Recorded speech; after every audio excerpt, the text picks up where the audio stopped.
Apresentando o nosso convidado da noite de hoje, Décio Iandoli Júnior. Ele é originário de São Paulo, nasceu em São Paulo, mas mora em Campo Grande, Mato Grosso do Sul, com a família dele, onde ele trabalha e dá aula na faculdade. Ele é palestrante espírita, conferencista internacional, vice-presidente da Associação Médico Espírita, AME Internacional, médico cirurgião e professor universitário com doutorado em medicina, autor de vários livros, todos best-sellers, estão esgotados. Tem alguns aqui, acho que 4 últimos livros, que ele vai autografar no final. Artigos, pesquisas com foco na área de neurociência, medicina e espiritualidade. Ele é coautor desse livro. Espera aí, deixa eu botar aqui. O Cérebro Triuno. Acho que todo mundo conhece, junto com Sérgio Lopes e a doutora Irvênia Prada. É um livro maravilhoso, já li várias vezes, e eu separei aqui 2 parágrafos para compartilhar com vocês antes que ele comece a palestra dele, porque ele tem tudo a ver com o que ele vai falar. Há tempos se sabe que o nosso estado emocional influencia nossa saúde e disposição física. Portanto, aquilo que sentimos e pensamos influencia o nosso metabolismo, ditando formas e ritmos de funcionamento celular, promovendo o que chamamos de saúde ou doença. Muitas doenças e sintomas apresentam como ponto de partida o pensamento ou estado mental. E isso é observado há tanto tempo que a medicina tem uma disciplina dedicada a esses tipos de ocorrências, chamada medicina psicossomática, que apesar da desconfiança que ainda recebe de parte da comunidade científica, avança a passos largos, procurando estudar a relação entre a mente e o corpo. Se aquilo que penso e sinto é capaz de gerar sintomas, sinais, doenças ou cura, não há como fugir da realidade que se impõe. A mente influencia o funcionamento das células. A pergunta que se coloca é: como isso se dá?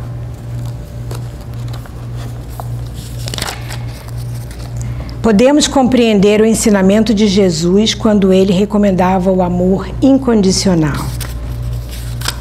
Época virá em que o amor, a fraternidade e a compreensão, definindo estados de espírito, serão tão importantes para a mente encarnada quanto o pão, a água, o remédio. É questão de tempo.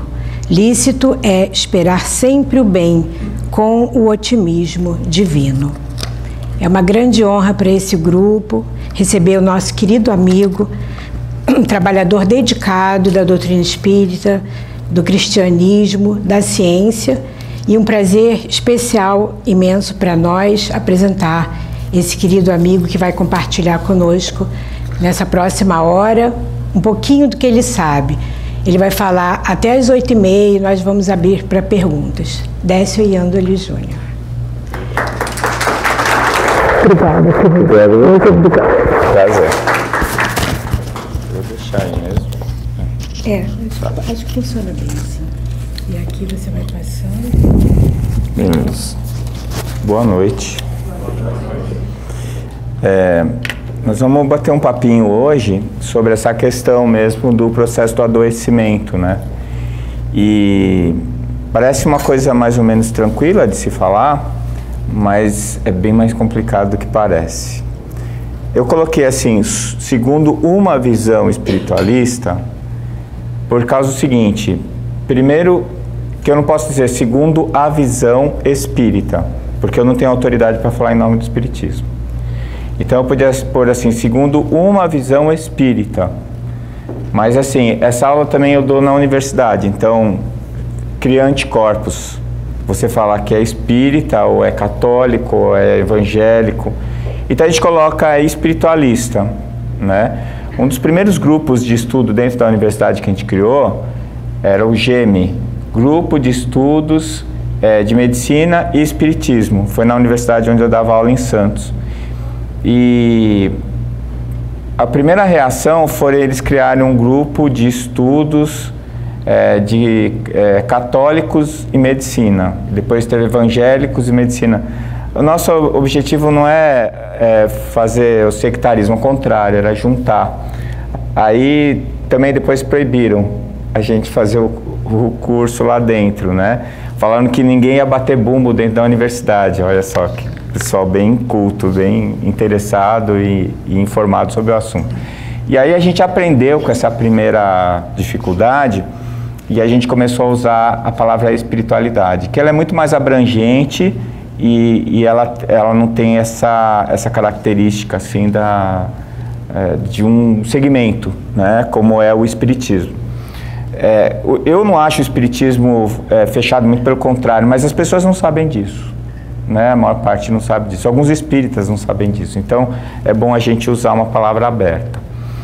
Essa é a primeira questão. A segunda questão é o seguinte: o adoecimento e a saúde. Esse binômio saúde e doença, ele é bastante complexo, né? Porque assim, o que é o contrário da saúde?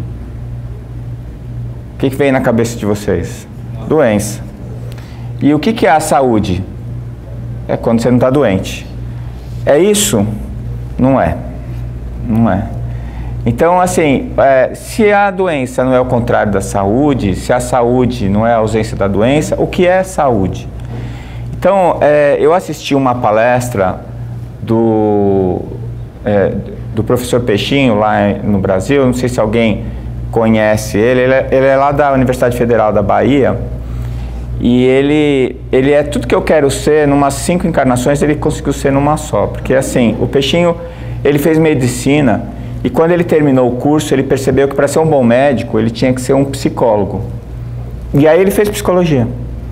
Aí quando ele terminou psicologia, ele percebeu que para ser um bom psicólogo, ele precisava ser um filósofo. E ele fez filosofia, né? É um cara assim, tranquilo. André Luiz Peixinho.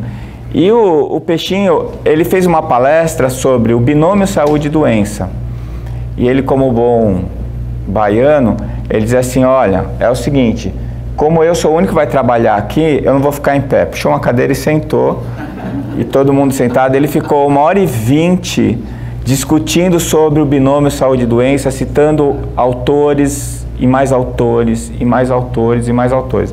Eu confesso que eu saí com dor de cabeça, porque ele conseguiu ativar todos os neurônios do meu cérebro, né? Não sei nem quantos são, mas todos eles saíram bem cansados aquele dia. E ele traz uma conclusão muito interessante, porque você só vai tirar uma conclusão do que é saúde mesmo, dependendo das premissas filosóficas que você adotar. Então a gente vai utilizar uma das premissas, eu vou colocar ela antes para a gente poder se entender, e aí a gente vai tentar desenvolver o tema. Primeiro a gente vai discutir que o adoecimento é a perda da saúde. Então, se a gente não pode dizer que ser saudável é apenas não estar doente, né? Então a saúde ela é mais do que não estar doente, o contrário não é verdade. Por exemplo, se eu estou doente, a premissa é que eu não tenho saúde, né? Isso também é mentira, dependendo do princípio filosófico que a gente usar para a saúde, tá?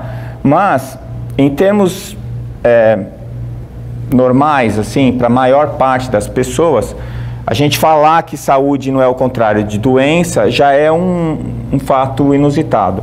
E se eu trouxer que mesmo eu estando doente, eu posso ser saudável, isso é uma coisa que vai mais um passo além, né? Mas é muito fácil de provar isso. Mais ou menos, pelo que eu estou vendo aqui, a nossa média de idade, eu aposto que pelo menos mais de 50% das pessoas aqui tomam pelo menos um comprimidinho por dia. Certo? Acertei, não acertei? Quer dizer, se você toma um comprimidinho para manter a sua pressão normal, você tem um diagnóstico médico, hipertensão arterial sistêmica. Então você tem uma doença catalogada, diagnosticada e tratada com um remedinho por dia. Uma boa parte de nós ou vai ficar diabético ou pré-diabético, vai tomar um comprimidinho. A gente toma um comprimidinho para manter o nosso colesterol na linha. A gente toma um comprimidinho para diminuir a ansiedade, a gente toma um comprimidinho porque o coração tem uma arritmia. Todo mundo que toma um comprimidinho é uma pessoa doente. E aí eu pergunto assim, você que toma esse comprimidinho, não precisa nem responder, mas você que toma esse comprimidinho todo dia, você se sente doente? Não é verdade? E aquela pessoa que não toma nenhum remédio? Aquela pessoa que vai no médico e fala assim, doutor, não estou me sentindo bem. O que você está sentindo? Ah, eu não sei, tem alguma coisa muito ruim. Faz aquele exame que vê tudo. Né? O exame que vê tudo, que eu sei, que eu conheço, chama exame de consciência. Você faz em casa, dormindo, né? Não precisa ir em lugar nenhum, não tem aparelho, nem nada. Mas ninguém quer fazer. Né? Quando faz bem meia boca, assim, rapidinho. Aí faz o exame, pede endoscopia, coluna, porque hoje em dia com o Dr. Google em ação, o paciente já chega lá com a lista dos exames que ele quer fazer. Né? E se você não pede o que ele quer, você tem que justificar para ele em 2 vias com autorização e reconhecimento de firma. E eu já estou usando aquela piada lá, ela falou assim, ó, se você está aqui para pegar uma segunda opinião, a primeira é do Google, conversa com o yahoo.com, né? Porque aí está no mesmo nível, não precisa vir conversar aqui. E eu acho, sinceramente, que a gente pedir exame que não precisa é um prejuízo para a sociedade, para todo mundo, né? Inclusive para as outras pessoas que, por acaso, precisem do exame. Mas o que a gente faz? Pediu o exame, aí vem o exame e fala assim, normal, normal, normal. Aí o diálogo é o seguinte, e aí, doutor, o que eu tenho? Ó, você não tem nada. E o paciente fica bravo, porque ele quer ter alguma coisa. Como assim eu não tenho nada? Não é? Não tem nada, vai procurar um psicólogo. Se ele não tem nada, não precisa procurar o psicólogo. Concordam comigo? Então, a gente está dentro daquele limbo do conceito materialista, né, de que a saúde é a ausência de doença. E que tudo está focado nas nossas células e no nosso corpo biológico. Portanto, se você não achar nenhuma disfunção anatômica, ou funcional, ou hormonal, você está saudável. Só que você não está saudável, você não se sente assim. E o outro que toma um comprimidinho, se sente. Não é? Eu tinha uma paciente que eu acompanhava a parte gastroenterológica dela, ela tinha uma artrite reumatoide juvenil, ela já estava com 30 anos, e ela tinha 1,20 m por causa das deformidades que a doença provocou nela. Ela tinha dor todos os dias, e pensa numa pessoa bem-humorada, sempre sorrindo, agradável de conversar. Ela era mais saudável que eu. Então, o que é ser saudável no final das contas? O que é estar doente no final das contas, né? Eu queria que vocês estivessem lá para ouvir o Peixinho falar, né? 1h30 sobre esse assunto. Mas vamos descer um pouquinho desse nível de discussão para a gente ver o que a gente tem em termos das nossas instituições e que falam hoje do que é saúde. Então, vamos lá para a OMS. Está em inglês porque vocês sabem que lá no Brasil, se alguém te fala alguma coisa, é mentira. Se está escrito, pode ser verdade. Se está em inglês, é verdade. A gente tem uma baixa autoestima, né? Um complexo de vira-lata. Então, assim, quando eu quero que alguém acredite muito no que eu vou fazer, o que eu vou falar, eu ponho em inglês, porque aí eles falam, nossa, está em inglês, é verdade. Então, a Organização Mundial de Saúde, ela trouxe uma definição de saúde, que saúde não é apenas a ausência de doença, mas o bem-estar biopsicossocial. Isso é revolucionário, porque a própria Organização Mundial de Saúde está dizendo o seguinte, que não é só não estar doente. Eu acho essa definição incompleta, porque não é só biopsicossocial, tem o ecológico, que não está sendo contemplado aqui, e tem o espiritual, né? Mas não vamos nem discutir isso. E também, outro problema dessa definição é aquele problema que eu trouxe para vocês. Você pode ter uma doença diagnosticada biologicamente e você não ser uma pessoa, e você ser uma pessoa saudável, tá certo? Então, mas essa definição, se a gente for pegar ela ao pé da letra, a gente vai ver que a medicina que se pratica hoje, né, na maior parte dos países, se não em todos, ela não segue essa definição. Entende? Porque os médicos, eles são formados para atender, pesquisar, diagnosticar e tratar apenas uma dessas dimensões, que é a biológica. E a gente tem uma tendência a negligenciar a parte emocional, por isso que fala assim, você não tem nada, procura o psicólogo, né? Você não tem nada físico, por enquanto, não é? Por enquanto. E a questão ecológica, social, isso daí geralmente é negligenciado. Então, isso aí não é problema meu. Então, a gente não cuida da saúde das doenças, das pessoas. A gente trata as doenças biológicas das pessoas, né? Eu não acho isso errado, desde que eu saiba que não é só isso, desde que eu não reduza o meu paciente apenas a isso. Eu tenho que ter noção de que tem mais coisa e eu tenho que saber quem são os profissionais que podem me ajudar quando o meu paciente apresenta esses outros desequilíbrios. O grande problema é quando você fecha a sua visão apenas sobre a questão biológica, né? E o que eu acho mais grave é que o paciente quer isso, né? Então, a verdade é que a medicina, ela não vai de dentro da formação médica na universidade para a sociedade. Ela vem da sociedade para dentro do muro da universidade. Porque o médico que se forma é aquele que a sociedade quer. E a sociedade quer alguém que resolva os seus problemas sem que você participe. Você está com uma palpitação, aí você vai no médico, no cardiologista, ele fala, você está com um problema na sua válvula mitral, precisa trocar. Fala assim, então tá bom, doutor, quanto tempo eu posso deixar o coração aqui, quando é que eu pego? Não é? É isso que a gente quer, igual carro. Vai trocar o comando de válvula do seu carro. Bom, me dá um emprestado aí, eu vou usando até você consertar o meu.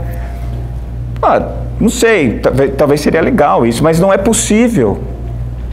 Eu dei aula na universidade um tempo e eu passava visita com os alunos do internato. E era assim, vamos passar a visita, leito 50, o que tem no leito 50? Tem um câncer de estômago. A gente chegava lá no leito 50, tinha um cara deitado lá. É o câncer de estômago. Não, é o seu João, tantos anos, entendeu? Não é um câncer de estômago. Eu nunca vi uma apendicite pegar ônibus. Eu nunca vi um AVC assistir um filme no cinema. Não tem, a doença não existe. São os doentes que existem. E quando a gente vai cuidar, a gente não cuida da doença, a gente cuida do doente. É a pessoa que precisa ser atendida. E essa questão da objetividade exagerada e do materialismo exagerado fez com que a gente invertesse os papéis. E a gente trata o efeito sem se preocupar com a causa. Quantas e quantas vezes estava discutindo com os alunos, o paciente levantava a mão e falava assim, mas doutor, isso daí não acontece comigo, não sei o que, ele quer participar. Não atrapalha, nós estamos falando da sua doença, fica quieto aí. Não é? É uma coisa estranha isso, mas acontece. Acontece. Então, isso mostra como a gente está com um probleminha aqui. Porque apesar da OMS ter admitido que saúde não é apenas ausência de doença, não é assim que a gente se comporta nas ciências da saúde. A gente se comporta de uma maneira inadequada. Essa definição é de 1948, pessoal. Nós estamos em 2022 e a gente não conseguiu instalar ela ainda. E na minha opinião, ela está incompleta. Falta mais coisa ainda. Então, ó a distância que nós estamos de pelo menos admitir o que a gente precisa fazer. Nem admitir a gente não admite, tá? Então, as questões ecológicas ficaram para trás e todo mundo sabe que isso é fundamental. Quando eu terminei a faculdade, eu fui fazer minha residência em Santos, não sei quem conhece lá em São Paulo, a cidade de Santos é pertinho de Cubatão. Cubatão é a cidade mais poluída do Brasil. E na época teve um surto de anencefalia. E aí eles descobriram que era um poluente que estava sendo emitido por uma determinada fábrica lá que estava produzindo anencefalia. Como é que você vai dizer que as questões ecológicas não fazem parte da saúde? E não é só a ecologia da natureza, não. Tem a ecologia social também, né? Você vai trabalhar num ambiente onde todo mundo se odeia, ó que legal. Eu não dou 30 dias para você estar hipertenso, dor de estômago, fazendo uma úlcera, gastrite hemorrágica, sei lá qual é o seu órgão-alvo, você escolhe lá, vai ter... Um tem diarreia, o outro tranca, faz obstipação, né? Um tem insônia, o outro só dorme, fica com hipersonia. Você dá um jeito de se livrar daquela situação horrível que é aquele ambiente. Essa é a ecologia também, né? E as questões espirituais? Aí, a gente tem que até inverter isso tudo, porque se eu estiver espiritualmente bem, significa que eu estou bem com quem? Comigo mesmo. E aí, pode estar quebrando o pau em volta que você está de boa. Você está tranquilo. Pode estar tudo dando errado e você está bem. Pode estar todo mundo doente e você está lá saudável, ainda cuidando dos outros, né? Mãe é assim. Alguém entra gripado na família. Aí passa pro irmão, que passa pro pai, que passa pro... Daqui a pouco tá todo mundo ali doente e a mãe cuidando de todo mundo. Ela não vai ficar doente? Não dá tempo. Deixa eu cuidar do pessoal. Ela não entrou em contato com o vírus? Entrou. E o que aconteceu? Por que ela não ficou doente? Porque a imunidade dela resolveu a parada, ela teve a doença subclínica ou nem desenvolveu a doença e resolveu o problema, né? Então, a minha avó nunca fez medicina, ela era até, acho que nem segundo grau ela fez, ela é filha de imigrantes italianos em São Paulo e ela falava assim, aquela menina está muito triste, vai adoecer. Ela falava, aquela menina vai ficar doente. Não dou uma semana para ela ficar... Olha como ela está triste. A minha avó já sabia disso. Você acha que os médicos que cuidam das pessoas doentes não sabem? Sabe? Né? Isso não está provado. Ninguém resolveu pesquisar isso aí? Pesquisou. Provou? Provou. A gente acredita? Não. A gente fala que é mentira. Não é? Vocês conhecem a história do William Crookes? Que fez a materialização da Kate King na Harvard. O cara, ele inventou os raios catódicos que deu origem à TV. Aquela TV de tubo que foi a primeira que apareceu. Ele ganhou o prêmio Nobel de Física. Esse cara trouxe uma médium de efeitos físicos. E ele materializou um espírito na frente dos professores da Harvard. Um ambiente controlado, colheu material do espírito materializado, pesou o médio antes, pesou o médio depois, fez medida de pressão arterial, tudo na frente do pessoal. A hora que acabou o experimento, ele todo feliz falou assim, que tinha dado tudo certo, saiu tudo. Ele falou, então, o que vocês acham? Eles falaram, nós vimos, mas não acreditamos. Levantaram e foram embora. Isso no século XVIII, dentro da Harvard. Entende? Então, não adianta você querer que as pessoas acreditem em coisas que elas estão bloqueadas para acreditar. Por isso que eu sempre falo, não perca o seu tempo tentando convencer alguém que já tem uma opinião. Não perca o seu tempo. Vale a pena você dialogar com quem está buscando uma opinião ou para quem está aberto a mudar de opinião. Tá? E ao mesmo tempo, faça esse exercício com você mesmo. Por mais que você ache que uma coisa é verdade, nunca feche as portas para ela ser mentira. Sempre discuta isso. Eu conversando uma vez com o professor Pim van Lommel, que é um cardiologista holandês, que na minha opinião fez o trabalho mais importante sobre experiência de quase morte, que ele foi publicado na Science em 2001, se não me engano. Ele fez um trabalho prospectivo de 8 anos, ele fechou uma metodologia perfeita e ele teve no Brasil, no Congresso da Associação Médica Espírita Brasileira, e eu fiz uma pergunta para ele depois da palestra dele, se ele acreditava em reencarnação, já que ele estudou experiência de quase morte e ele chegou à conclusão que mesmo com o cérebro desligado, a pessoa ainda tem consciência. E eu perguntei para ele se ele acreditava em reencarnação, ele falou 99,9%. E eu falei para ele assim, por que não 100%, professor? Ele falou, porque eu sou cientista, tenho que deixar um espaço para a dúvida. Eu achei ótimo aquilo. Ele ainda chegou no 99,9%, porque ele estava no Congresso Médico Espírita, né? ele deve ter ali uns 90%, 95%, ótimo. É isso aí. Né? Então, as questões espirituais, elas vão ditar o seu estado né? Psicológico, ecológico, biológico, né?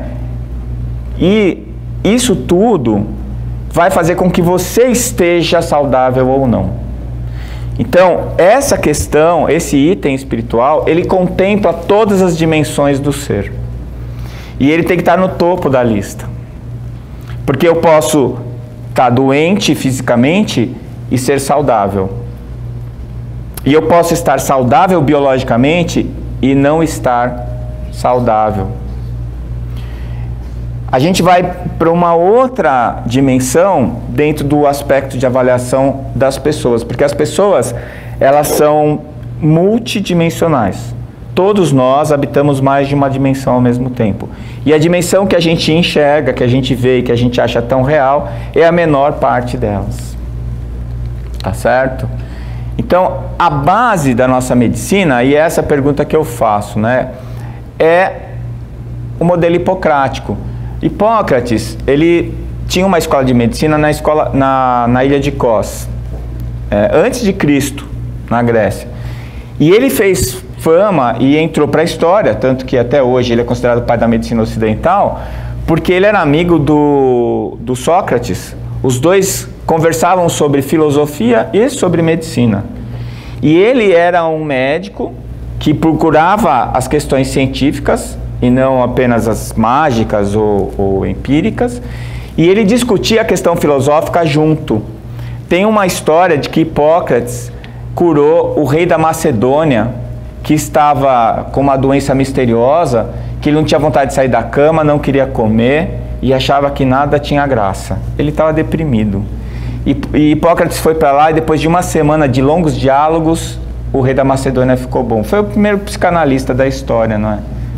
Ele devia ser pai da psicologia também, não só da medicina, né? Então, esse cara, ele fundou a medicina que a gente tem hoje, e ele era tão à frente do seu tempo que depois que ele morreu, ninguém conseguiu substituí-lo, né?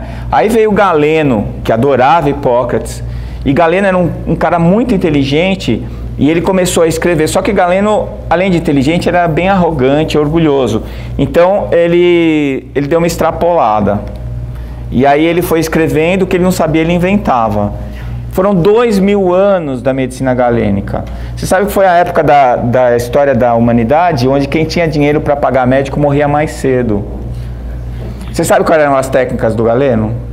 Era sangria, usar sanguessuga, vomitório, né? Porque tinha a matéria peccans e você tinha que tirar a matéria peccans. Então, o cara começava a ficar doente, primeiro era uma sangria, 2 sangrias, ele, além de doente, ficava anêmico. Aí não estava melhorando, você dava um xarope de peca para ele vomitar, aí ele desidratava, né? E às vezes ele fazia tinha um pozinho que ele colocava, que era irritante, que formava umas bolhas que depois infectavam e formavam pus. Ele achava que ele estava tirando aquilo de lá de dentro, depois ele drenava o pus e achava que ia melhorar. O George Washington morreu por causa do médico, né? Ele era um cara forte, grande, ele gostava de sair de manhã cedo para cavalgar. E naquele dia estava meio frio, e ele saiu para cavalgar. Quando ele voltou, quando foi tomar o café da manhã, ele estava com o nariz escorrendo e com uma tossezinha. Como ele era um estudioso de medicina, ele falou, já vou fazer uma sangriazinha, que nem você fala assim, vou tomar uma aspirina, né? Ele falou, vou fazer uma sangria porque eu vou melhorar. E ele fez. Só que depois da sangria ele deu uma piorada. Aí chamaram 2 médicos. E ele fez mais 5 sangrias e um vomitório. No final do dia ele morreu. Provavelmente, se não tivesse feito nada, tivesse chamado minha avó, ela dava um leitinho quente com mel para ele ia ter ficado bom durante muito tempo, né? Então você vê como é tudo uma questão de conceito e de paradigma. E a gente, ainda hoje, a gente age assim. Eu não sei se vocês vão concordar comigo, eu acho que a gente deu muitos passos adiante na tecnologia e em termos de sociedade a gente deu uns 2 passos para trás, né? Porque nunca foi tão fácil obter informação e nunca o ser humano foi tão mal informado como é hoje. As pessoas acham que o WhatsApp, Facebook é fonte confiável de informação, né? Isso é bizarro, é bizarro. O paciente vai lá, já aconteceu comigo, fala assim, não, você tem isso porque essa doença é causada por... Não, doutor, eu li, eu sei, não é isso não. Né? Tinha que ter uma lei para permitir que a gente expulsasse o paciente do consultório depois de uma dessa. Né? Não que eu saiba tudo, mas de medicina eu acho que eu sei mais que ele, por isso que ele me procurou. Não é isso? E agora ele me procura só para eu assinar e carimbar, ele não quer a minha opinião, não quer saber o que estou pensando a respeito. Né? Então, esse é um problema que eu acho que a gente tem que começar a meditar, porque a gente faz isso também. E o Hipócrates, você sabe que ele falava sobre saúde? Que saúde era o seguinte, em fluxos ambientais, ele estava falando do ecológico, modo de vida, ele estava falando do social, componentes da natureza humana, humores, não de bom humor ou mau humor, os humores dos hormônios, que era a questão biológica, e as paixões, que é o que está relacionado ao mente e ao corpo. Então, componentes da natureza humana, biológico e espiritual. Isso daqui é uma visão integral do ser, que foi perdida nesse caminho. Primeiro porque a gente entrou nessa doideira da medicina galênica, e depois quando a gente rompeu com esse paradigma da medicina galênica, depois de mais de 2000 anos, a gente voltou radicalmente para a questão biológica. E aí, o que estava acontecendo nessa época? Estava acontecendo que a gente estava conquistando tecnologicamente um monte de recursos. Né? Vocês imaginam o que era ser cirurgião antes da anestesia? Imaginaram? Agora imagina o que era ser paciente dele antes. Né? Você sabe que o cirurgião mais procurado era aquele que tinha um avental mais sujo, porque ele era considerado o mais experiente. Né? E o Samuel Weiss, que pedia para os estudantes de medicina lavar as mãos antes de fazer parto, foi expulso da universidade e morreu pobre e louco. Né? O Lister, que começou a fazer cirurgia limpando as mãos com formol, ele foi apresentar o trabalho dele no Congresso de Medicina britânico, e ele era gago. E o Simpson, que era o parteiro da rainha, era o médico mais importante e influente da Europa na época, fez piada com o Lister, e por causa disso ele atrasou a instalação da antisepsia na cirurgia quase 20 anos. Então vocês vejam a responsabilidade que a gente tem quando a gente se fecha diante de determinados conceitos. Né? E como é importante a gente estar sempre questionando aquilo que a gente considera tão tranquilo e absoluto. Tá bom? Muito bem, então, a saúde, se a gente for pegar a definição da OMS, complementar com os aspectos trazidos por Hipócrates, a gente vai ter que saúde é o perfeito equilíbrio biopsicossocial, ecológico e espiritual. Tá? Homeostase, equilíbrio. Estar saudável é estar em equilíbrio. Tá bom para vocês isso aí? Para mim não tá. Porque eu ainda fico com aquela questão. E se biologicamente eu não estiver bem, eu estiver com alguma doença, mas eu estou me sentindo em equilíbrio? E se emocionalmente eu não estiver bem, mas eu ainda estou em equilíbrio? Isso é possível, Décio? Pensa no luto. Aconteceu alguma coisa e você está triste. Não tem outra alternativa. Você fala assim, não, eu estou tão bem que morreu uma pessoa que eu amo, mas não, tá tudo bem. Tudo bem nada. Então você está precisando de um psiquiatra aí. Não tem que estar bem, não dá para estar bem. Né? Mas isso não significa que eu estou desequilibrado. Significa que eu estou triste. Eu estou triste. Eu fico chateado. Eu falo que eu estou fazendo uma terapia nova, chama dieta de informação, não sei se vocês já ouviram falar. Eu parei de assistir jornal, parei. Eu fico deprimido, me dá dor de estômago, eu fico com a boca seca, parei. Ah, você está se alienando. Não estou me alienando, pelo menos eu acho que não. Quando eu preciso saber de alguma coisa, você está sabendo que estourou uma guerra na Ucrânia? Aí eu entro na internet, vou num site de informação que eu confio e vou ler o que está acontecendo. Eu nem, o pessoal aqui sabe, a Fernanda já sabe. Vamos mandar um WhatsApp pro Décio? Pode mandar. Você responde? Não sei, talvez, um dia. Né? Porque assim, quando eu começo a olhar aquelas bolinhas verdes com 150, 230. Gente, meu coração vem na boca, eu começo a ficar estressado, falar, isso não me pertence. Não me pertence. Isso porque eu já parei de fazer o e-mail. Quando começou a cair 800 mensagens por dia na minha caixa de e-mail, eu falei, ou eu vou viver para isso, ou eu vou morrer com isso. Né? Eu pretendi não fazer nenhuma das duas coisas. Eu sepultei o e-mail. Aí, você não usa e-mail? Eu uso. Se você conseguir falar comigo pelo WhatsApp e você me avisar que me mandou alguma coisa que eu considerar importante, eu vou lá e caço o seu... Eu descobri como é que faz, eu digito o seu nome e vai só na sua mensagem, eu vou lá e leio. Minha vida melhorou tanto, gente, vocês não fazem ideia. Outro dia eu fui trabalhar e deu meio-dia, eu terminei os últimos exames, eu estava numa paz tão grande, eu falei, nossa, que dia gostoso, o que será que aconteceu? Eu lembrei, esqueci o celular em casa.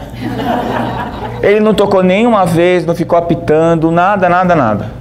Então, assim, quando eu era pequeno, os telefones eram presos na parede e eu era livre. Hoje, soltaram o telefone e quem está preso sou eu. Outro dia eu estava conversando com um amigo, eu estava vendo um certo eco e eu achei meio estranho, de repente eu percebi que ele estava no banheiro. Quem é que conversa com o outro, sentado no trono? Me conta, gente. Não é? Para pensar, isso é um absurdo. Olha o que a gente está fazendo da nossa vida. E eu achava que era só no Brasil. Aqui eu estou vendo agora, eu não estou dirigindo, né? A Fernanda dirigindo. Todo mundo com o celular assim, dirigindo. Meu Deus, precisa fazer logo o carro robótico antes que a gente se mate. Não é? Então, assim, é engraçado isso. A pessoa que não está presente, ela tem prioridade sobre a que está. Isso daí não é saúde, gente. Para eu estar bem comigo mesmo, eu tenho que estar em paz. E se eu estiver em paz, pode estar pegando fogo, que eu estou de boa. Eu posso estar triste com o que está acontecendo. Eu posso estar lutando para respirar porque está poluído. Né? Eu posso estar apresentando feridas ou insuficiência cardíaca, seja lá o que for. Mas se eu estiver bem dentro de mim mesmo, eu sou saudável. Eu acompanhei vários pacientes, agora eu parei de operar, eu estou só na endoscopia, mas durante muito tempo eu fiz cirurgia oncológica do aparelho digestivo e eu acompanhei vários pacientes que no processo de desencarne deles, né? E eu falava uma coisa e o pessoal dava risada, mas é uma grande verdade, muitos deles morriam curados. Morriam curados. Porque a doença fazia com que eles se sentissem bem. A doença ensinava para eles o verdadeiro significado da vida. Eu tenho uma história, vou contar para vocês, que foi muito forte. Para mim, eu acho que traz esse significado. Eu era residente, eu era R2 de cirurgia, e tinha um paciente com câncer de esôfago. E esse paciente não estava conseguindo engolir, e ele estava cheio de metástase. Cheio de metástase. Você palpava o abdômen dele, parecia um saco de batata, de tanta metástase que tinha.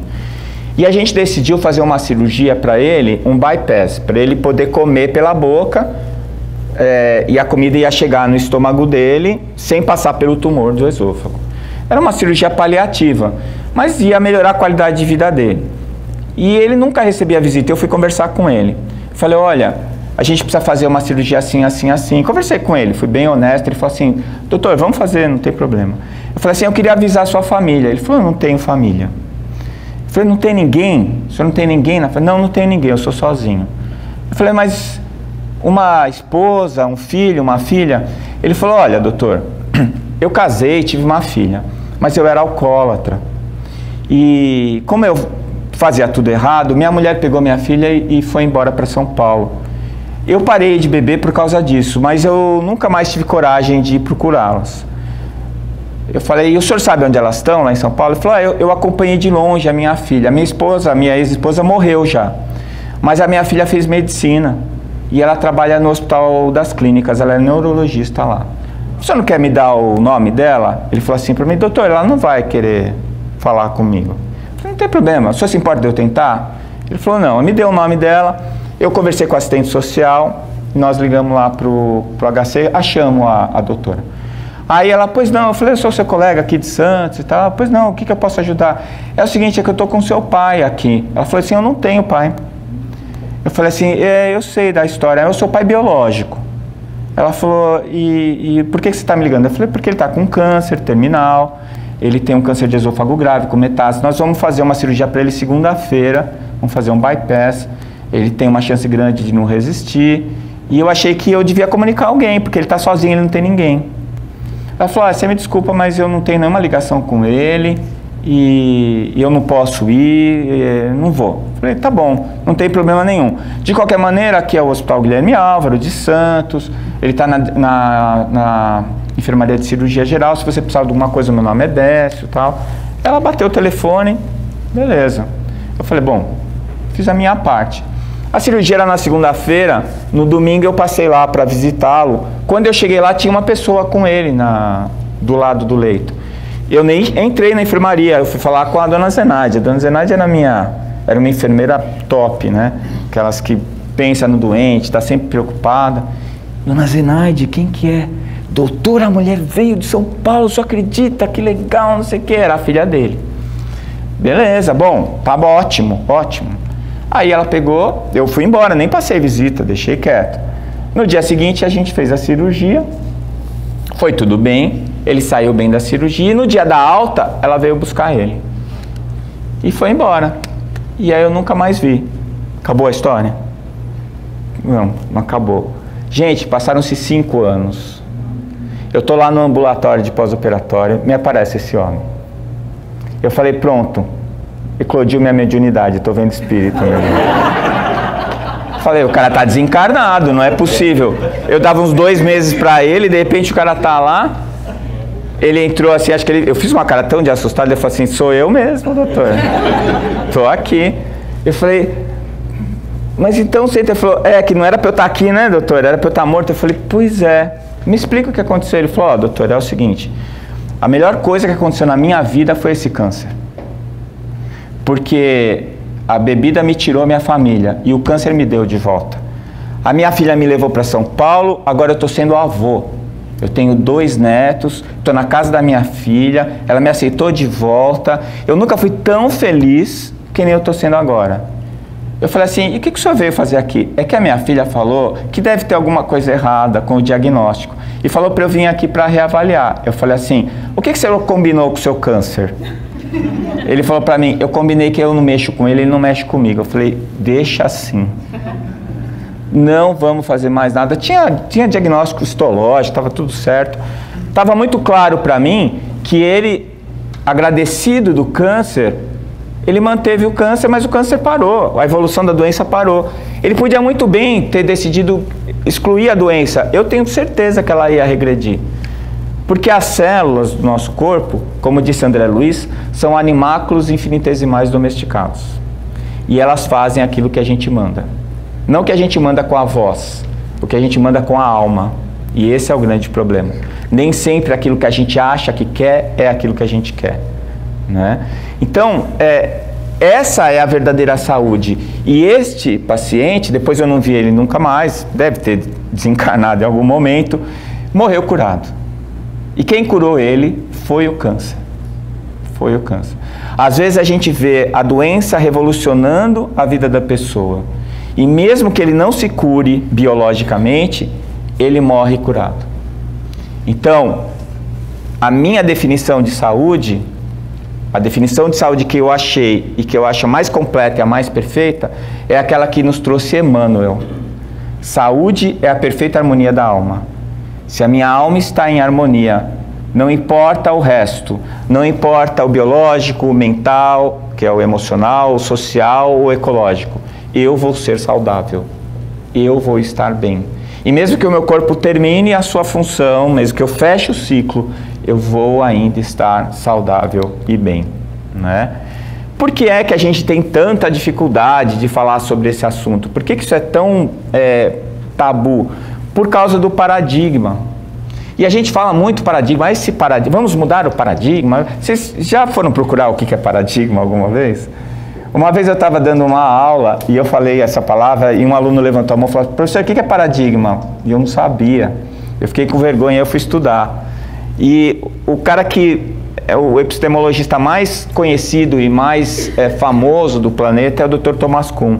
E no seu livro sobre a estrutura científica, ele fala que paradigmas são realizações científicas universalmente reconhecidas que, durante algum tempo, fornecem problemas e soluções modelares para a continuidade de praticantes de uma determinada ciência. Vou explicar, vou trocar em miúdos. Paradigmas são realizações científicas universalmente reconhecidas, ou seja, é um combinado. Vamos combinar. O que é que a gente vai considerar certo, o que a gente vai considerar errado em gastroenterologia? E para a gente fazer isso, como é que a gente faz? A gente se reúne em congressos. Por isso tem congresso. O congresso é para estabelecer as regras do paradigma. Que, durante algum tempo, ou seja, o paradigma não é eterno, ele é para ser usado enquanto ele está sendo útil. É igual ferramenta. Alguém aqui escreve com máquina de escrever? Por quê? Não escreve igual? Tinha um professor meu que estava fazendo doutorado, eu era aluno ainda. Ele mandava a tese dele para o professor, cada acento, cada vírgula que o professor corrigia, ele tinha que datilografar a página inteirinha de novo. Gente, graças a Deus, quando eu fiz meu doutorado, já tinha computador. Então, o que aconteceu com a máquina de escrever? Ela se transformou em um instrumento insuficiente para a demanda a qual ela estava proposta. O paradigma é a mesma coisa. Então, enquanto o paradigma está fornecendo hipóteses, ele está funcionando.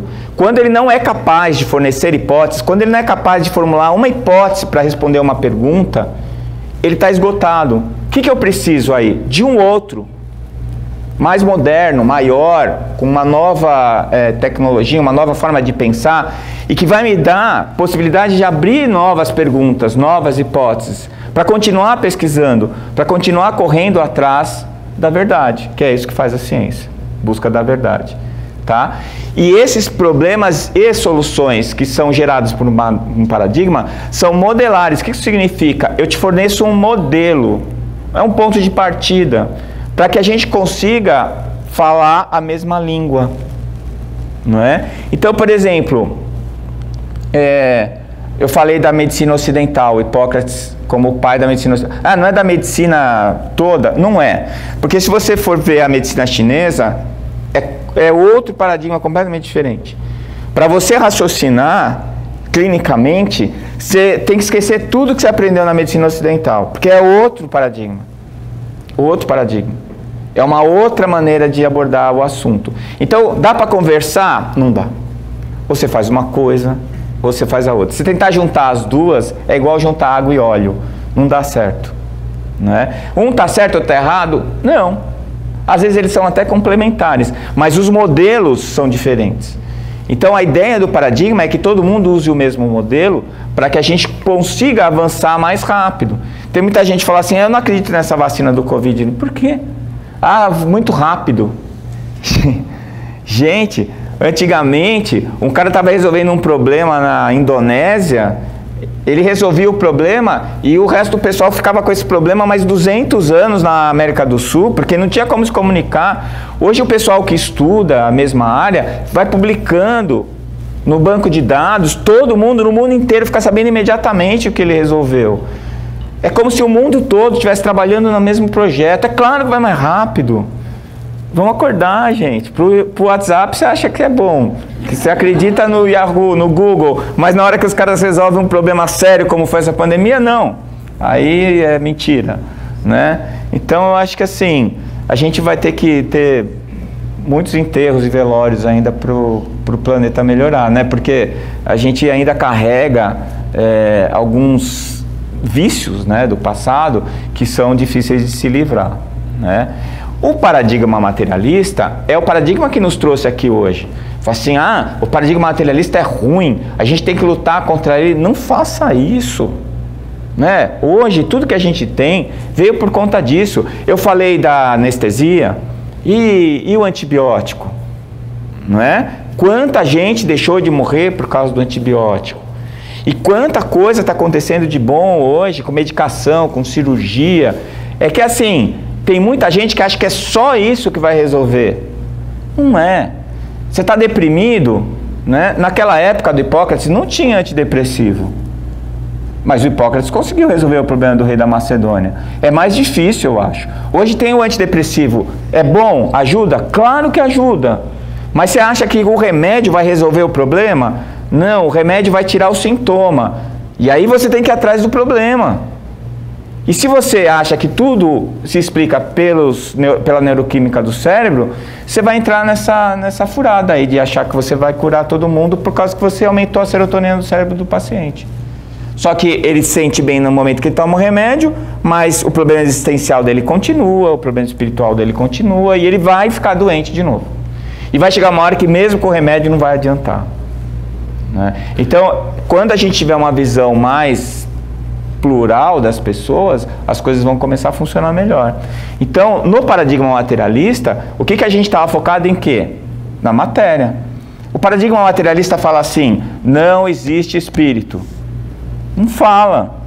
Ele fala assim, vamos estudar a matéria. Ponto. Só isso. Ele nunca negou. Quem nega são os cientistas, não o paradigma. O paradigma, e ele está se esgotando, o paradigma materialista. Por que eu digo isso? Porque tem muitas perguntas que ele não consegue responder. Vou fazer uma pergunta clássica. Uma das coisas mais conhecidas da medicina, efeito placebo. Pede para o materialista explicar. Não consegue. Ele fala, mas isso é placebo. O cara acredita que ele melhorou, ele produz o hormônio, a substância que ele não produzia antes, e você acha que é só o placebo? A mente dele mandou o cérebro dele produzir o hormônio e você acha que é só isso? É a prova cabal de que não é o corpo que determina a alma, é a alma que determina o corpo. É claro que o corpo influencia a alma, porque, como diz André Luiz, encarnados, nada é 100% físico e nada é 100% espiritual. Porque tudo está acontecendo ao mesmo tempo e um influencia o outro. Todo mundo que quer jogar só para um lado, eu já ouvi isso. Não, depressão é doença da alma. Não adianta tomar remédio, vem aqui no centro que a gente vai resolver. Isso é falta de fé. Facinho, né? Deixa ele ficar deprimido para ele ver se é fácil desse jeito, né? Não é tão fácil assim. E o médico vai lá e fala assim, isso é tudo bobagem.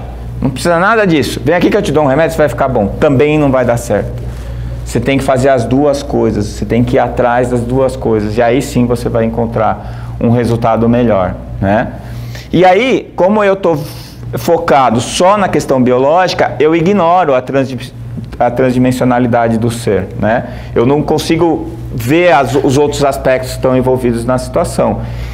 E a cura funciona como algo que o médico vai dar para você. É a terceirização da responsabilidade, né? Eu vou tocar num assunto meio polêmico aqui, mas eu preciso tocar porque faz parte da minha consciência, né? Eu, apesar de ser cirurgião do aparelho digestivo, nunca fiz cirurgia bariátrica. Por quê? Porque eu não acredito. Não acredito. É assim, o paciente vai lá, ele tem um problema emocional, ele tem um problema cultural, ele tem um problema hormonal, ele tem um problema psicológico, mas se tem uma coisa que funciona direitinho nele, é o estômago dele. Eu nunca fiz endoscopia num paciente obeso com estômago ruim. Se ele tivesse uma gastritezinha, pelo menos, ele já não comia o que ele come. E aí, o que eu vou fazer como médico para ele? Eu vou lá e arrumo um problema para ele no estômago. Vocês conhecem a história do bode? Tinha uma dona de uma pensão no interior, e a pensão bem humilde, e queimou a resistência do chuveiro. E o pessoal começou a reclamar. O chuveiro está com água fria. Ô dona, assim não vai dar. Você quer reclama. Ela não tinha dinheiro para consertar o chuveiro, mas ela tinha um bode que ficava no quintal. Ela amarrou o bode na sala.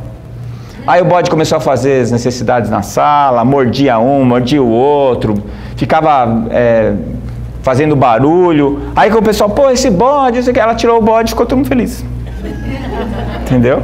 Quando você faz a cirurgia bariátrica, você está dando um bode, para pôr um bode na sala do paciente.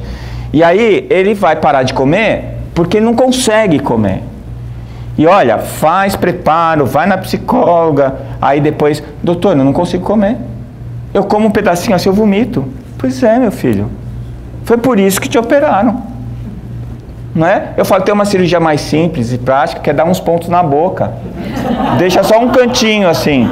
Vai funcionar igual. E se não der certo, você corta os pontos, ele volta. E além de tudo, ainda não abre a boca para reclamar. Né? Não vai conseguir, só com canudinho. Desculpa, isso daí não é muito cristão que eu estou falando. Mas eu estou usando um exemplo de como nós fazemos... Isso, eu usei o exemplo da obesidade, mas a gente faz isso, cada um de nós faz isso em algum lugar da nossa vida. A gente se vitimiza quando a solução está na nossa mão. E a gente quer que alguém venha e traga uma solução mágica que tire todos os problemas da nossa vida. E o materialismo, ele incentiva isso. Ele incentiva isso. Eu não sou médico, eu não sei nada. O outro sabe. Tem alguma coisa quebrada em mim? Ele que conserte. Não é? Doutor, estou com refluxo. O senhor faz uma cirurgia para mim, me dá um remédio? Tá, eu dou, mas você tem que parar de tomar Coca-Cola. Ah, Coca-Cola. Doutor. E o café? Ah, o café, eu gosto do café.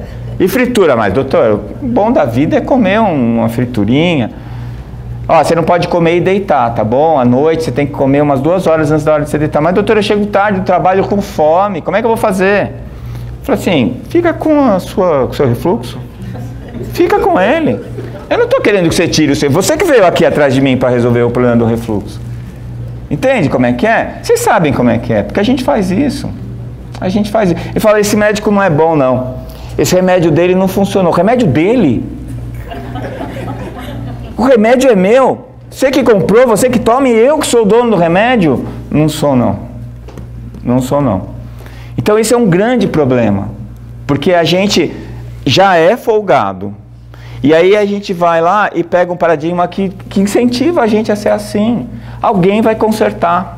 Né? Não conserta, gente, não conserta, não tem jeito, tá? Não tem milagre.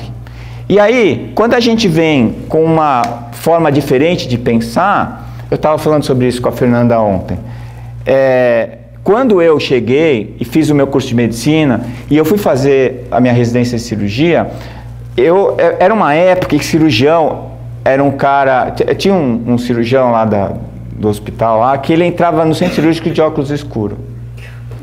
A gente falava que o brilho dele era tão intenso que ele precisava do óculos para não ficar cego. Porque o cara, ele se achava Deus, né?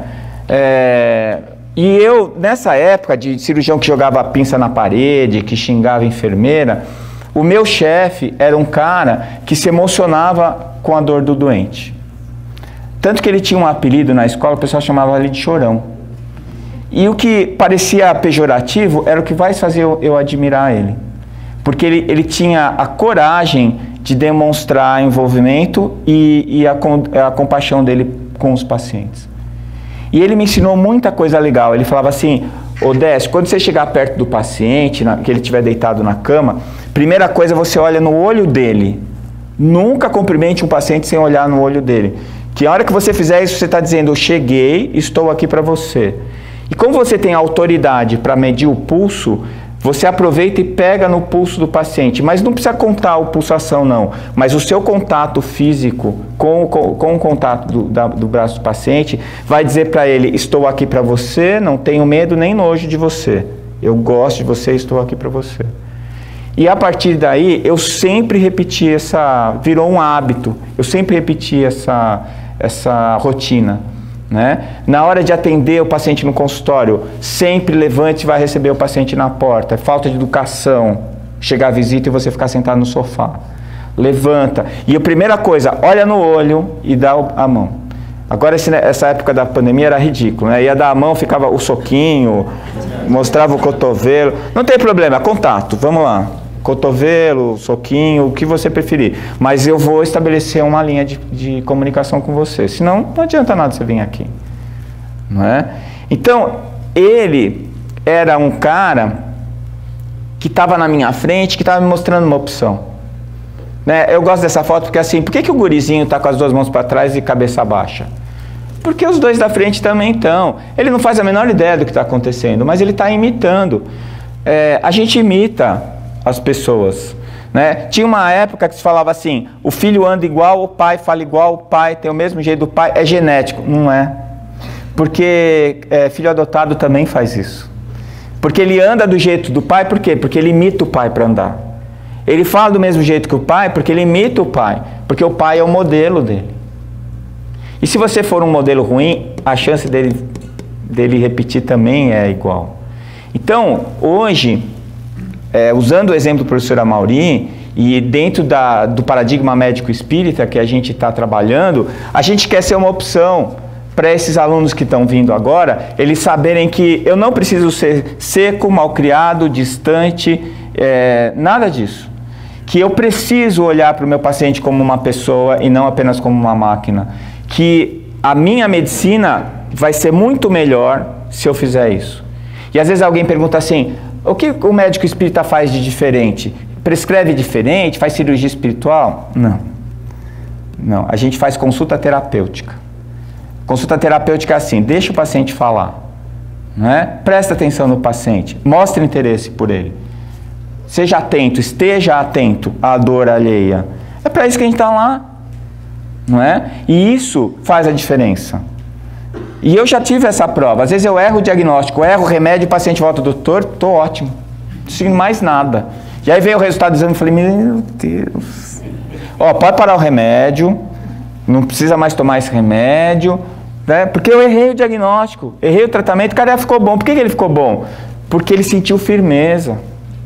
Porque ele sentiu que ele acreditava naquilo que eu estava falando para ele. Né? É a autoridade de quem conquistou a confiança do outro. Né? Eu estou contando tanta história que eu não sei se vou terminar, mas acho que vale a pena. Quando eu mudei de Santos para Campo Grande, eu tinha um monte de ideias revolucionárias na minha cabeça. Né? E eu fui fazer o meu consultório novo, eu falei, vou colocar todas as minhas ideias em prática. Primeira coisa, nada de mesa. Porque vocês sabem que mesa é sinal de poder, né? Você entra numa repartição pública, quanto maior a mesa, é o cara que manda. Eu fui no consultório de um amigo uma vez, que além da mesa dele ser grande, tinha um calço para ser mais alto, e ele fez a cadeira do paciente mais baixo, que o paciente olhar para ele de baixo para cima, para saber quem é que mandava lá. E ele falou isso para mim. Isso daí é uma coisa implícita. Aí eu tirei a mesa. Aí, coloquei um monte de quadro com flor, uns quadros legais, eu achei que era legal. E como eu não ia fazer nenhum procedimento, eu não precisava ir de branco nem usar avental. Então, eu ia com uma roupa normal. O computador é um distrator, né? Você está conversando com o paciente, você já está com aquela coceirinha de começar a preencher já o... Aí eu deixei o computador num canto. Eu falei assim, quando o paciente sair, eu vou lá e deixei um bloquinho com uma caneta só para eu anotar alguma coisa que por acaso eu não queira esquecer. E aí eu chamava o paciente, eu entrava, o paciente sentava numa cadeira, eu sentava do lado dele e a gente ia ter uma conversa. E eu tinha lá a minha maca para examinar, tudo direitinho. Beleza. Nossa, eu estava tão orgulhoso do meu consultório. Falei, agora eu vou ser o melhor médico. Aí o paciente entrava e falava assim, cadê sua mesa, doutor? Quebrou? Olhava para a parede, o senhor não tem diploma? Cadê o diploma? O senhor não usa avental, doutor? Onde o senhor formou? O senhor não vai anotar nada, não, que eu estou falando? Aí eu percebi o seguinte, que eu tenho que atender às expectativas dele, não a minha. Aí que eu fiz? Pus a mesa, não uma mesa grande, maior, que não. Pus uma mesa baixinha, pequena, coloquei o computador perto, peguei todos os meus diplomas, enquadrei e pus na parede, não encheu. Aí a minha esposa também é médica, né, cirurgiã pediátrica, eu peguei os dela também. Você consegue ficar uns 5 minutos olhando o diploma na parede. Tem doutorado, mestrado, pós-graduação, especialização, tá tudo lá. Dourado em volta, dourado. E aí eu mandei fazer uns aventais com meu currículo no ombro, né. Mandei bordar todo o hospital bom que eu fui, fica assim. Aí você já cumprimenta o paciente assim, ó, bom dia, não é? Aí o cara entra, ele olha e fala assim, esse cara é bom. Olha o que tem de diploma. Né? Aí você dá atenção, que aí sim, você olha na cara, você dá atenção, você é atencioso. Com as expectativas atendidas, aí a coisa funciona. Então eu descobri que isso é mais terapêutico do que propriamente o que eu vou prescrever para ele, o que eu vou dar para ele tomar, né? Isso é uma verdade. Isso é que faz a diferença, na minha opinião, né? Às vezes você pega o paciente, eu tinha uma pacientinha lá, a dona Arilda, ela ia no consultório, ela fazia assim, o convênio dela dava direito a uma consulta por mês. Ela ia no começo do mês e fazia o retorno 15 dias depois. Aí ela fazia outra consulta no começo do mês e 15 dias depois. E aí ela chegava e falava assim, pode falar, o que a senhora está sentindo? Eu falava, meu filho, deixa eu pensar. Outro dia eu senti não sei o quê. Aí eu comecei a perceber que ela queria ir lá para bater papo. E ela mesma falou para minha secretária, falou assim, marca eu pro fim para não atrapalhar o doutor. Aí você sabe que teve um dia que ela foi lá e eu acabei a consulta, que não foi uma consulta, a gente ficou batendo papo, ela levava biscoitinho, né? Ela falou assim, doutor, tá escuro, e agora como é que eu vou para casa? Eu falei, nossa, mas a senhora veio como? Não, eu vim andando, eu não moro longe, mas agora tá escuro, como é que faz? Eu falei assim, bom, acabou minhas consultas, só espera um pouquinho, eu vou levar a senhora, né? Aí, tá bom. Aí ela me esperou lá, vamos pegar o meu carro? Não, doutor, é pertinho aqui, mas o senhor puder ir comigo? Eu falei, tá bom. Dei o braço para ela e a gente foi andando. É para onde? É para lá. E andando, e ela, não, porque doutor, bibibi. O consultório estava aqui, né? A clínica, tinha um prédio, tinha outro prédio, já era aqui. No mesmo quarteirão. Ela me deu 2 beijinhos, foi toda feliz. Meu médico me trouxe para casa hoje. Gente, isso não é ótimo? E aí, chegou uma hora que eu acho que ela ia me tratar, não era eu. Porque eu me sentia muito feliz de poder estar lá com ela. Depois ela entrou num quadro de demência, aí ela teve que ser internada, eu fui falar com o filho dela e acabou que ela desencarnou. Mas eu fiz uma amiga, e morreu curada, e ainda me ajudou a curar as minhas mazelas também. Isso que é o diferente que eu acho que precisa oferecer para os novos que estão chegando. Eles não precisam ser secos para ser bom. Aliás, eles não podem ser secos para ser bom. Eles têm que ser amorosos, porque é disso que a gente está falando quando a gente está querendo cuidar das pessoas, né? Eu fico pensando muito nisso, sabe? Qual é a notícia mais importante que a ciência nos deu no último milênio? Vocês fazem ideia? Eu acho que é as respostas que ela não deu e as descobertas que ela não fez. Porque agora o paradigma materialista se esgotou. Quando eu frequentava a escola, minha professora de biologia falava, a genética vai explicar tudo. E a genética não explicou nada. Quer dizer, não explicou nada, exagerei. Explicou coisa pra caramba, mas não chegou onde a gente achou que ia chegar. Os genes não mandam em nada. Gene é um software que está lá no HD da célula, que é o núcleo. A gente achava que o núcleo era o cérebro da célula. Você tira o núcleo, ela fica viva 3 meses. Ali só tem um app. Quem decide qual é o app que vai funcionar ou não? É a nossa consciência, a nossa mente. E aí a gente começa a criar hipóteses para explicar essa interface entre a mente e o corpo, que é a grande pergunta que se faz hoje, né? No momento que a gente já sabe que o placebo está aí e que a gente consegue provar ele, o nocebo também, vocês conhecem o nocebo? O placebo é um efeito positivo, o nocebo é um efeito negativo. Conhece aquela história? O paciente chega lá, não, doutor, eu não tenho nada. Quando você levanta de manhã, tá com mau hálito? Tô. E... Quando você escova o dente, espuma a boca? Espuma, doutor. E... Quando você come e passa fome? Passa. E doutor, é grave? E... Acabou, o cara morre. Não é? Morre. Vocês sabem da história do voodoo? Teve um engenheiro inglês que foi morar no Haiti. E ele recebeu um engenheiro haitiano. Lá eles têm voodoo, eles levam a sério. E aí a esposa dele fez uma galinha de jantar. Quando o engenheiro haitiano viu que era galinha, falou assim, essa galinha não é preta não, né? Aí ele falou assim, por quê? Porque se comer galinha preta, morre. Ele falou, meu, você é engenheiro, você é um cara culto, como é que você vem falar uma bobagem dessa pra mim? Não, você desculpa, mas se for galinha preta, eu não vou comer. Aí ele falou, não, esquenta a cabeça, não é preta não, a galinha. E comeu e tal.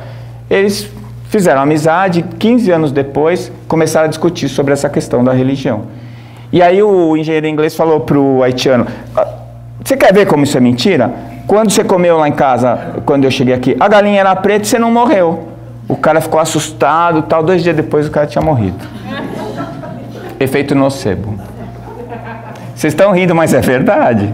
Então, se você quer ser feliz, se convença disso e você será. Se quer ser saudável, se convença disso e você será. Mas se você quiser ser bem miserável e ter uma vida ruim, também você consegue. Né? Porque quem manda nas suas células é você. Né? Então, essas escolhas que essas notícias que a ciência não trouxe, abriram as lacunas para a gente começar a estudar o espírito. Essas dúvidas que não cabem mais perguntas, que não tem mais hipóteses a serem formuladas a partir desse paradigma materialista, é que abriu o espaço para o novo paradigma. Tá? Então, o paradigma materialista, ele não rejeita, apenas ignora, né? Eu trouxe a capa desse disco, eu sou fã do Supertramp, e o cara tá lá como se estivesse numa praia maravilhosa, num ambiente todo poluído. Então, assim, o paradigma, ele ignora o resto, né? Ele tá preocupado apenas com a matéria, tá? E o paradigma espiritualista, que é como a gente chama, o ser humano é mais do que o seu corpo biológico, traz uma versão integral, introduz questões filosóficas e morais como fator de saúde e doença. Quem fazia isso? Vou fazer uma prova no final da palestra. Hipócrates fazia isso. Gente, antes de Cristo, não é? Aí, nós estamos voltando para trás. A evolução do conhecimento humano se dá em espiral. Quando você fecha um ciclo de 360, você acha que você está voltando, só que você está um andar acima. Nós estamos fechando um ciclo, nós estamos um andar para cima, ou mais de um andar para cima do que o Hipócrates tinha para oferecer para a gente. O foco central da atenção é a pessoa e não a doença, até porque o que a gente quer é que a pessoa seja saudável, e saúde é a perfeita harmonia da alma, né? E aí eu vou reformular o conceito de cura, porque a cura não vai ser eu reverter o processo patológico físico. Sim, isso também, óbvio, mas não é só isso, essa não é a questão única ou a questão central, tá? Porque a doença biológica pode ser a cura para o espírito. Esse manifesto, esse é um editorial que foi publicado na Explorer de setembro e outubro de 2014. Eu acho esse artigo um marco na evolução da ciência humana, né? Em que eles chamam esse novo paradigma de paradigma pós-materialista. Não precisa chamar de espiritualista, é pós-materialista. Eu apoio, tanto que depois que eles abriram na Open Science, eles abriram espaço para quem quisesse assinar o manifesto. Eu fui lá e assinei, apesar que os caras nem me conhecem, né? Mas eu tenho lá uns 2 artiguinhos publicados, me autorizou e eu fui lá e fiz com prazer, né? Quero que esteja registrado lá que eu apoio. Eu acho que isso daí é um momento muito especial da nossa ciência. E tem... Oi? Está em inglês. Está em inglês, tá. Mas não tem em português, né? Não dá pra gente traduzir. Então, Mário Borregar, tem o Larry Dorsey, o Alexander Moreira de Almeida, que é um psiquiatra brasileiro que fez uma coisa fantástica. No Congresso Mundial de Psiquiatria, ele abriu um diálogo com um materialista. Ele, espiritualista, contra o materialista. E eles abriram um diálogo público com participação. E ele passou um trator em cima do cara, com tanto referência bibliográfica, evidência científica. Depois desse congresso, eles fundaram o Departamento de Espiritualidade na Associação Mundial de Psiquiatria.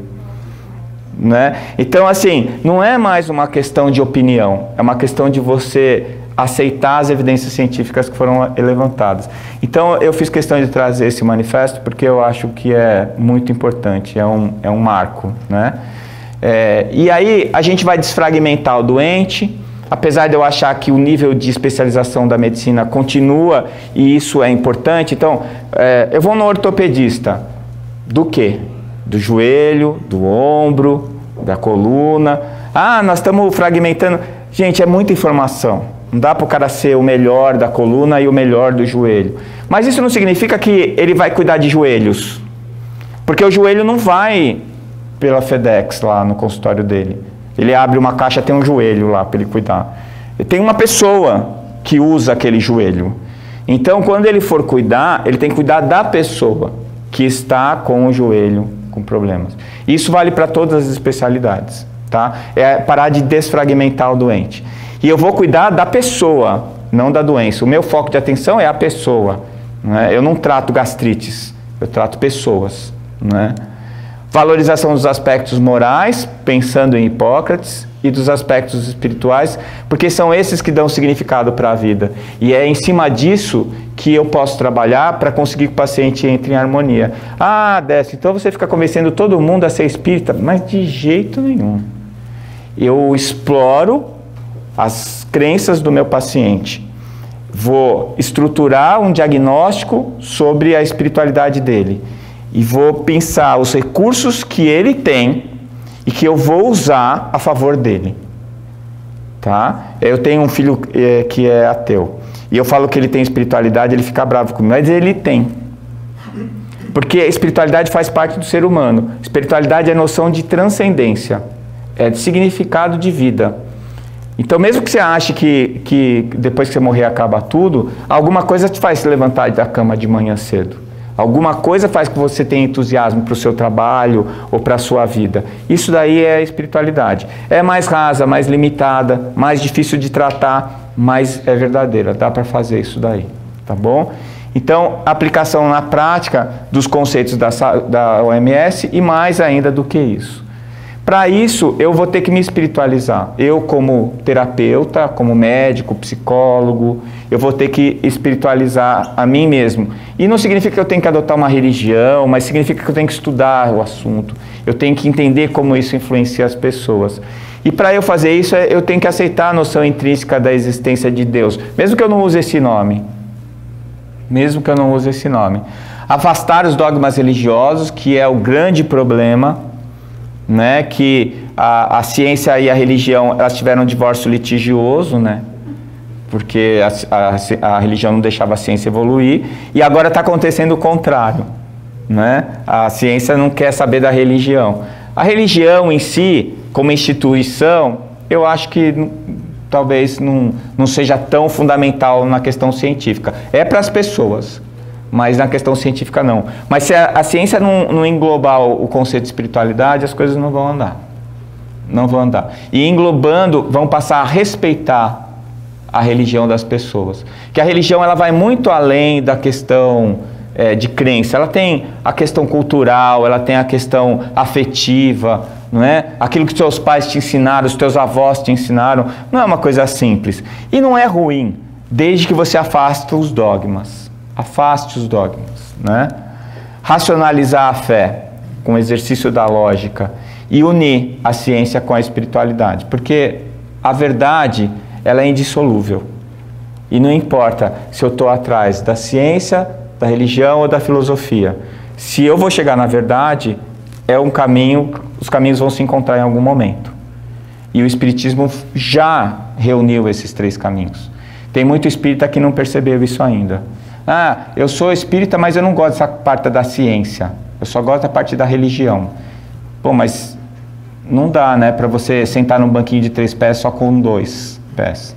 Você vai cair, né? Não tem jeito. Os 3 fazem um só, tá?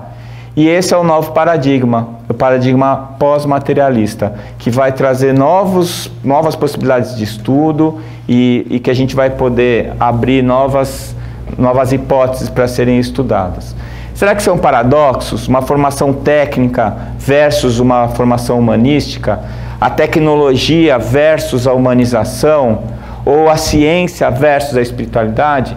Não são paradoxos, elas não são excludentes, elas são complementares. E isso é uma coisa que traz uma realização profissional muito grande quando você descobre. Porque você começa a se sentir inteiro. Antes era assim, eu acreditava em Deus, mas quando eu entrava lá no hospital, eu tinha que ser o médico ateu. Mas eu não sou médico ateu. Eu acredito em Deus. Então por que eu não posso ser um médico competente que acredita em Deus? Não é? Essa fragmentação que a gente fez na hora de olhar o paciente, ela acabou fragmentando a gente também. E eu preciso mudar isso daí. Né? E não é muito difícil. Por isso que eu repito, definição espiritualista de saúde, a mais perfeita que eu conheço. Saúde é a perfeita harmonia da alma. Se você estiver bem com você, se você Você e Deus lá, porque a Madre Teresa de Calcutá que dizia, nunca foi entre você e os outros, sempre foi entre você e Deus. Se você estiver em paz com Deus, você está em paz com você mesmo, todo o resto pode estar tendo um cataclisma, pode ser o Armagedon, você está de boa, porque você está em equilíbrio e você é saudável, tá? Essa é a relação de causa e efeito. A alma, como princípio inteligente, acaba gerando a estrutura do perispírito, que é o nosso corpo espiritual, de matéria quintessenciada, e que acaba trazendo, quando satura o sinal, acaba trazendo para as células uma mensagem de saúde ou de doença, placebo ou nocebo, né? E que vai trazer efeitos metabólicos, fisiológicos e até anatômicos, né? E a etiopatogenia, né? O que é etiopatogenia? Etio é causa, patos, doença, gênesis, origem. Qual é a causa da origem dessa doença, né? Qual é a etiopatogenia? Tá na alma. Mesmo quando o estímulo vem de fora para dentro, o sinal patogênico vem de dentro para fora. Então, eu sempre digo isso para os meus alunos. Não dá para você ficar doente sem dois fatores, o predisponente e o desencadeante. Se você tem o predisponente e não tem o desencadeante, você não adoece. Se você tem o desencadeante e não tem o predisponente, você não adoece. Você precisa dos dois, né? A gente é muito bom em fabricar eles. Quando a gente não consegue, a gente dá um jeitinho. Você vai fumar, você vai beber, mas assim, a alma, ela acaba tendo que perceber esse sinal e definir a resposta. E aí sim, a resposta pode ser positiva ou negativa. Se for positiva, se eu mandar comandos harmônicos, se eu estiver em paz, se eu gerar ordem e sintonia, eu vou ser saudável. E se o contrário, eu mandar comandos desarmônicos, se eu estiver agitado, estressado, desorganizado, eu vou gerar disfunção, desajuste, e aí eu vou ter a doença, ou então, se não for a doença física, um desequilíbrio emocional, um desequilíbrio psicológico. E aí, quem faz essa comunicação são os sentimentos e as ideias que são originadas lá no princípio inteligente, né? E eles emitidos, esses sentimentos e as ideias, criados pela alma, eles vão gerar os pensamentos no nosso perispírito, a partir do nosso corpo mental. Esses pensamentos são materiais, é como uma onda eletromagnética, só que ela vibra numa frequência maior que os 300 mil km por segundo. Então essa é uma parte ainda não aceita pela física, mas que a gente está levando como hipótese verdadeira. E aí esses pensamentos, eles vão acabar atingindo a gente na nossa saúde ou na nossa doença. Eles vão ser salutogênicos ou eles vão ser patogênicos. Depende daquilo que a gente pensa, né? Depende da frequência de onda do pensamento que a gente emitiu. Se for um pensamento de amor, de paz, de energia, você vai se harmonizar enquanto você está sentindo. Se você estiver com raiva, com inveja, bravo, você desarmoniza. E aí você gera uma psicosfera idêntica, na mesma frequência. E aí quem estiver do teu lado vai ficar com a opção: eu comungo das ideias dele ou não, né? Eu entro na frequência de onda dele ou não. Eu vou dançar a música que ele está propondo ou não. Eu vou dançar a minha música, vou ter a minha frequência de onda. E aí que, se você estiver bem consigo mesmo, você deixa de se influenciar tanto pelo que está acontecendo ao redor. E quando você fizer isso, você vai passar a influenciar os outros de forma positiva, né? Porque a luz sempre afasta a escuridão, mas a escuridão não consegue suprimir a luz. Porque a escuridão não é algo, é a ausência de algo, é a ausência da luz. Como o mal é a ausência do bem, né? E esses pensamentos, eles vão acabar gerando efeitos físicos. Todo mundo sabe disso, né? Quando a gente era adolescente, eu tinha uma menina que eu era apaixonadão por ela. Aí eu consegui namorar com ela. Nossa, eu tava feliz pra caramba, eu tava me achando o próprio Brad Pitt, né? E aí ela veio fazer um intercâmbio de 9 meses aqui nos Estados Unidos. Aí dançou, né? Ela pegou um americano aqui, eu fiquei lá com a minha dor de cotovelo. E aí terminou, tudo bem. Aí no dia do meu aniversário fizeram uma festa surpresa, entrou os meus amigos, todo mundo. Quem era a última pessoa que estava lá para entrar? A de Itacuja. Eu quase infartei, acho que eu não infartei porque eu tinha 20 anos, sei lá quantos anos eu tinha, meu coração estava bom. Mas que ele veio na boca, veio. Não é? Como é que o meu coração aumentou a frequência cardíaca? Com certeza a minha pressão arterial aumentou. Quem que gerou isso? Eu comecei a respirar, estava ofegante, eu devo ter suado frio, não lembro mais, porque a única coisa que eu lembro era dela parada na minha frente, né? Provavelmente eu parei de produzir ácido gástrico e depois eu aumentei a produção. E é nessa hora que eu tive azia, dor de estômago, né? Na hora, eu fiquei em estado de alerta, peristaltismo zero, meu intestino trava, para. Depois, quando tem o rebote da acetilcolina, aí aumenta a frequência, eu faço cólica, tive que correr no banheiro, não é? E tudo isso foi provocado pelo quê? Pelo meu pensamento, pelos meus sentimentos, pelas minhas ideias. Né? Depois eu dei uma bronca na minha mãe, nunca mais faça isso comigo, nesse tipo de surpresa. E isso daí gera alteração de neurotransmissor e mexe com a imunidade. As pessoas felizes, lembra da minha avó, a dona Nair? Ela falava, essa menina está triste, vai ficar doente. Né? E se eu for uma pessoa de bom humor e feliz, a minha chance de adoecer é menor. E quando eu adoecer, eu vou ficar menos tempo doente. Tá? Então, o fator entrópico, vocês sabem o que é entropia? O grau de desordem de um sistema. Grau de desordem. O fator entrópico que é o gerador de doenças. E qual é o fator anentrópico? O fator que anula a entropia? É o amor.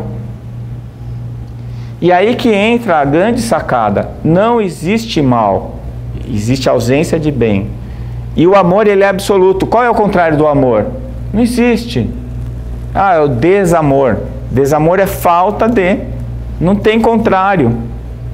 Não tem contrário. É igual felicidade. Qual é o contrário de felicidade? Infelicidade. Infelicidade é falta de felicidade. Alegria tem contrário. Tristeza. Mas alegria, o que é? Qual a diferença entre alegria e felicidade? Eu posso estar triste e ser feliz. A felicidade é que faz você rir, chacoalha o corpo, solta aquele som horrível, esquisito. Então, ninguém ri bonito, né? Vocês repararam isso? Quando você chora, faz aquela cara feia, sai água do seu olho, é esquisito. Mas é uma reação fisiológica intensa e dura pouco. Daqui a pouco vai embora. Felicidade é uma construção. O Enfield dizia, felicidade não é um lugar para eu chegar, é o caminho que eu uso para chegar em qualquer lugar. Eu escolho agora se eu vou ser feliz ou não. Né? Isso são escolhas diárias, escolhas de agora. Se eu me ausentar da orientação divina, se eu me desviar da lei, da força criadora, que é o amor, eu vou ter entropia. E aí, não é harmonia, não é equilíbrio, que é a saúde, eu vou deixar de estar saudável. O amor afasta a entropia, portanto, ele é o organizador. Tá? E é isso que a gente tem que ir atrás. Mas que amor? Eu amo o meu carro, eu amo essa bolsa, eu amo esse vestido. Não, não é disso que a gente está falando. Né? A gente está falando de um amor solidário, de um amor incondicional, que é uma coisa difícil, né? Pra gente, pelo menos por enquanto. O amor como fonte geradora de vida, o amor como um fator de entropia negativa. Eu trouxe algumas das figuras que deram exemplos pra gente do que é amor de verdade. Né? Algumas das pessoas que passaram a vida deles mostrando pra gente o que é realmente você saber amar. O dia que a gente chegar lá, a gente nem precisa mais encarnar. Porque o dia que a gente aprender a amar incondicionalmente, nós vamos passar de seres hominais para seres crísticos. E aí a gente sai das 10 dimensões e a gente vai para o mundo sem matéria. A gente não precisa mais encarnar. Né? Como Jesus, por exemplo. Tá? Aí a gente vai ter que vir depois para tentar ajudar, né, o pessoal que ficou aqui por baixo, né? Eu tenho uma coisa que eu penso nisso, eu não sei se é verdade, se é ilusão da minha cabeça, mas às vezes eu olho pro meu cachorrinho, pro Nick, o Nick é meu parceirão. Tenho outro cachorrinho, o Pepe, eu tenho uma gata lá, que é terrorista, que eu não gosto muito dela, mas assim, o Nick é parceirão. Às vezes eu olho pro Nick, ele tá olhando pra minha cara assim, ele já tá meio velhinho, com catarata, né? Eu falo assim, cara, um dia eu vou ser seu anjo da guarda ainda. Né? Quando ele for um ser hominal, eu gosto tanto dele que eu acho que o amor ele vincula as almas. Eu fico pensando, um dia eu ainda vou ser o anjo da guarda desse cara. né? E isso me agrada, me faz um bem danado, né? Porque o meu anjo da guarda, eu posso ter sido pet dele na outra vida, não sei, né? Mas isso mostra uma continuidade, mostra uma uniformidade de direitos, de deveres, de possibilidades, de capacidades. E eu acho que um Deus infinitamente bom e justo vai gerar isso, né? Por isso que eu acredito nesse amor aí. Qualquer hora a gente vai estar passando, né? E tem o Ministério da Saúde adverte, o tabaco faz mal à saúde, não tem? Aí um dia vai ter um outdoor assim, amar faz bem à saúde, né? Em vez da gente ficar falando mal do vizinho, vamos tentar gostar. E o papel do terapeuta é auxiliar, conduzir o paciente à cura se possível, porque assim, eu não acredito que eu cure ninguém. O máximo que eu consigo fazer é me curar. Agora eu, como médico, eu vou tentar ajudar o paciente a encontrar a cura dele. Porque Jesus não curava. Quando tinha os milagres, o que ele falava? A tua fé te curou. Pô, se ele, que é o médico, não curou ninguém, eu vou chegar e falar assim, ó, ainda bem que você me encontrou, eu te curei, hein? Mentira. Se você fizer tudo certinho, ele acha essa possibilidade. E aí quem se cura é ele, né? Agir em todos os níveis do ser transdimensional. Eu não preciso ser psicólogo, filósofo, eu gostaria, que nem o peixinho, mas eu não sou. Mas eu posso dar essa atenção e posso encaminhar o meu paciente para a terapia quando ele precisar disso, tá? E isso valida as chamadas terapêuticas energéticas ou alternativas, eu não gosto dessa palavra, são complementares. A alternativa é ou uma ou outra, são complementares. Eu vou agir em todas as dimensões, eu vou ter estratégias que vão auxiliar o meu paciente em todo o processo, em todas as dimensões dele, e aí eu aumento a eficácia do que eu estou fazendo, tá? São as terapias complementares. A medicina também é complementar, porque eu estou tratando uma das dimensões, que é a biológica, tá? Eu trouxe alguns exemplos. A homeopatia, tem muita gente que fala mal, diz que a homeopatia não tem validação científica, né? A homeopatia, ela tem uma maneira de ser, né? O homeopata, ele não trata, por exemplo, se eu tiver um paciente com pneumonia, eu vejo pneumonia pneumocócica, penicilina. Então, todo paciente com pneumonia pneumocócica, eu dou penicilina. O homeopata, ele trata a pessoa. Ele não trata a pneumonia, então ele vai dar um remédio para cada paciente com a mesma pneumonia. Não dá para eu fazer uma metodologia científica que eu uso para a alopatia, para medir a homeopatia. Mas eu trouxe o exemplo da Exalc, da USP, que é a Escola Superior de Agronomia lá de São Paulo. Eles têm uma lavoura de homeopatia e a lavoura vai muito bem, obrigado. Né? Ah, isso é placebo. Eu jogo a homeopatia na plantinha, falo assim pro parasita, ó... te matar com esse negócio aqui, hein? E ele fala, vai embora. Não é isso, né? Quando a gente faz com planta, com bicho, a gente percebe como, além da questão emocional e mental, tem uma questão vibracional, né? Que não está só na homeopatia, está na acupuntura também, está na imposição de mãos, eu coloquei porque o passe é uma terapia dessas, tem o hands-on, tem o jorei, tem o reiki, né? E eu trouxe algumas pesquisas que eu considero legais, que falam sobre isso. A prece, que ainda é bem polêmica, porque vamos combinar, como é difícil medir prece, né? Dá para medir prece? Tem um trabalho que o Dr. Harold Kenen acompanhou, que ele pegou uma UTI com pacientes graves, dividiu em dois, pegou um grupo de oração e orou para esse grupo, e não orou para o outro. Bom, tá, vamos fazer isso? Vamos. Esse grupo vai ter mais fé para orar com esse paciente do que a mãe, o irmão, o tio. Quem garante que o outro grupo não tem gente rezando também? Já é um problema, né? Bom, você sabe qual foi o resultado? Os pacientes eram muito graves, o pessoal que fez a prece morreu antes. Aí o resultado era assim, por favor, não reze por mim. Se rezar, eu vou embora antes, né? Mas é assim, morreu curado? Se morreu curado, foi bom. Quanto paciente que tinha ali, que a gente brincava, né? Essas brincadeiras de médico não tem muita graça, mas assim, tá só faltando um otorrino, porque Jesus está chamando, ele não está ouvindo, né? É aquele paciente que está ali, não vai.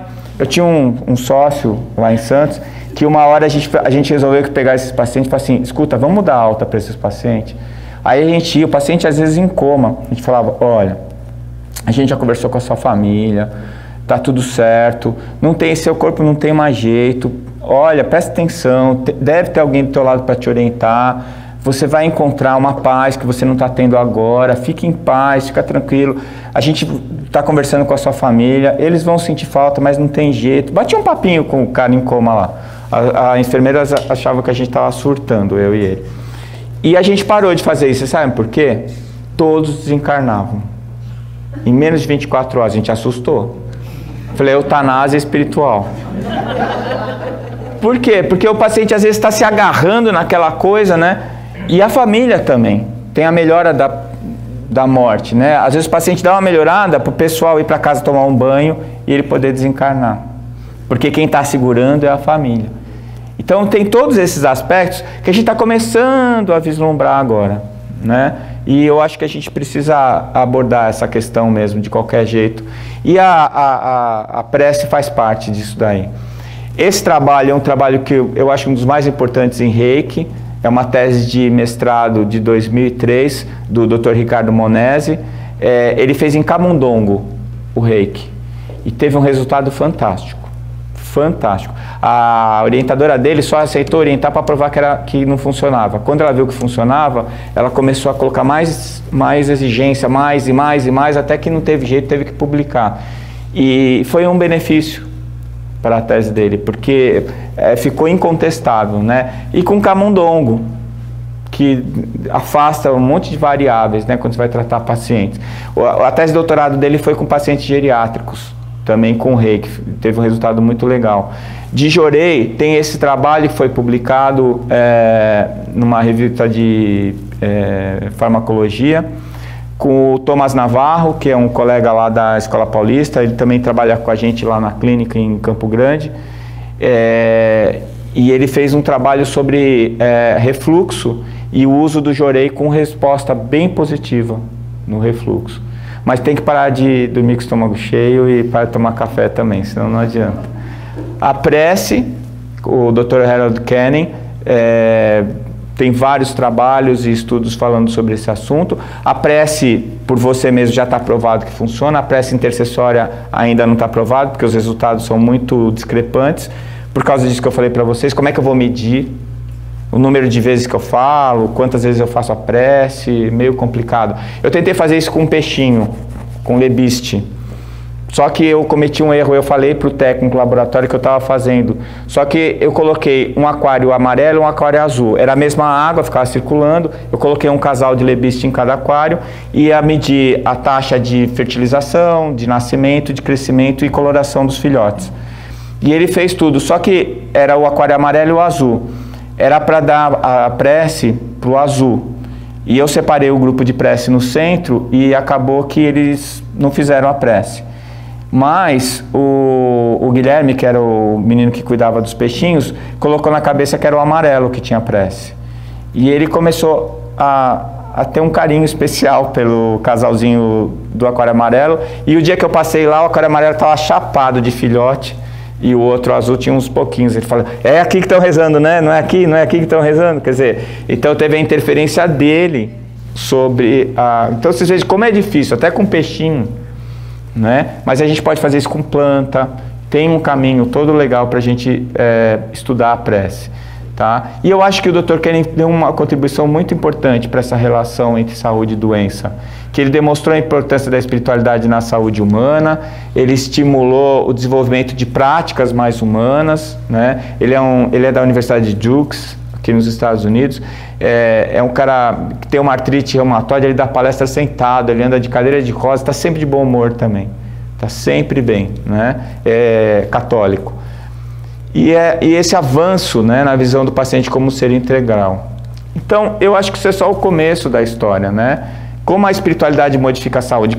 Eu como professor de fisiologia, eu quero saber qual é o movimento fisiológico, quais são as estruturas, os neurotransmissores, as moléculas intracelulares, onde é que está o mecanismo que faz com que o que eu sinto chegue lá na minha célula, aumente ou diminua a produção dos meus hormônios, né? Como é que eu posso fazer um diagnóstico mais bem feito do meu paciente? Porque às vezes eu estou vendo o que ele está me falando, mas eu não estou vendo o que está acontecendo na vida dele. Tem todo um aspecto espiritual que está envolvido ali que nem sempre eu consigo abordar. É possível ajudar quem não tem fé? Eu sei que é, né, em termos de prece. Mas assim, se o paciente não quer parar de fumar, não tem jeito. Se o paciente não quer parar de comer, não tem jeito. Se o paciente não quer parar de tomar álcool, não tem jeito. Né? Tem paciente que você dá o remédio, ele não toma, ele fala que toma e joga fora. Né? Então, assim, ele que tem que querer, a cura é produto dele, não é meu. Então, ele sempre vai ter essa primazia. Mas até onde eu posso ir? O que eu posso fazer por ele? Né? Quais são os tratamentos complementares que são eficientes? Porque tem um monte de coisa por aí, né? Dá 3 pulinhos e cospe para trás que melhora.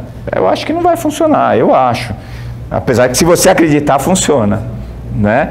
Mas quais são as terapêuticas que realmente têm uma influência vibracional e que vão ajudar? Né? Que eu posso colocar isso no sistema de saúde, por exemplo.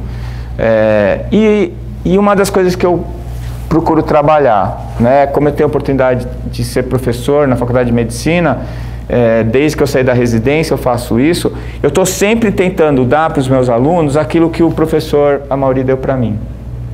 Eu estou sempre tentando mostrar para eles que tem um caminho diferente daquele caminho fechado, né? Seco, vazio, estéril, frio, e que esse outro caminho é um caminho melhor para mim e para o meu paciente. Tá? E eu quero terminar com essa frase, com esse texto do Huberto Roden. Huberto Roden era um filósofo brasileiro, ele fala mal do espiritismo, viu, gente? Então, assim, se você for ler sobre ele, vai chegar uma hora que vai dar raiva, assim. Mas o cara era muito bom. E agora que ele desencarnou, ele já sabe que nós estamos certos, né? Então, vamos lá. E ele recebeu uma carta, quando ele fez o doutorado dele em Ciências Naturais, ele recebeu uma carta de um amigo congratulando ele pela tese. E ele respondeu ao amigo da seguinte maneira, que eu acho muito legal. Meu caro amigo, recebi tuas felicitações. Muito obrigado. Atingi o vértice da pirâmide, dizes. Enchi de 1000 conhecimentos o espírito, é verdade. Cinge-me a fronte o laurel de doutor, sou acadêmico. Entretanto, não me iludo. Quase todo humano saber é crer.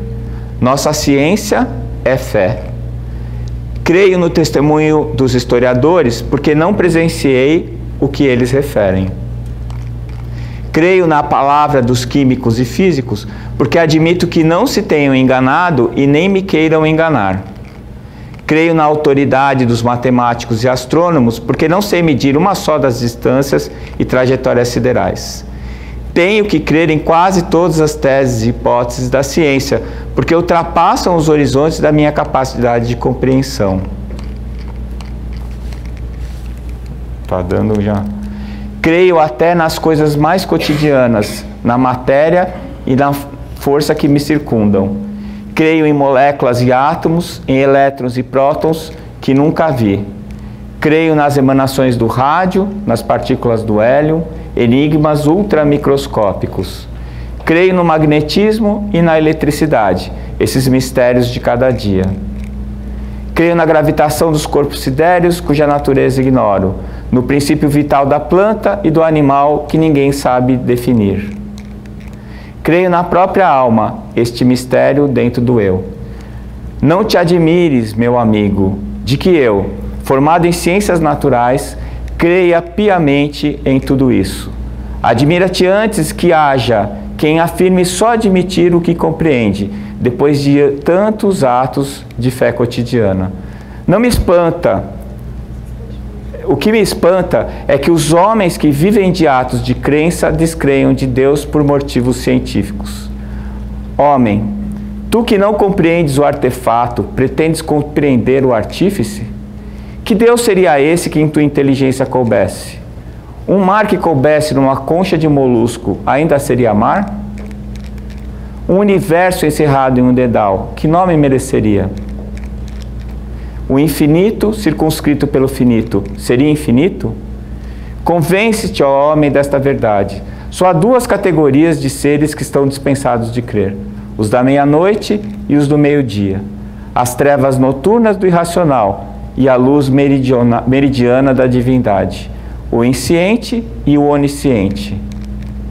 Aquele por incapacidade absoluta e este por absoluta perfeição. O que oscila entre a treva total do insciente e a luz integral do onisciente deve crer. Deve crer porque a fé se move nesse mundo crepuscular, equidistante do vácuo e da plenitude, da meia-noite e do meio-dia. Eu confesso a vocês que se eu tivesse escrito isso, eu podia já desencarnar em paz, não é? Porque eu acho isso lindo e toda vez que eu leio, eu me arrepio, não é? O que Deus uniu, o homem não separa. Isso não é um casamento. Sentimos a necessidade de viver como seres integrais, a necessidade de viver com coerência, e precisamos então unir o saber com o sentir, a razão com a emoção. Toda a verdade passa por 3 etapas.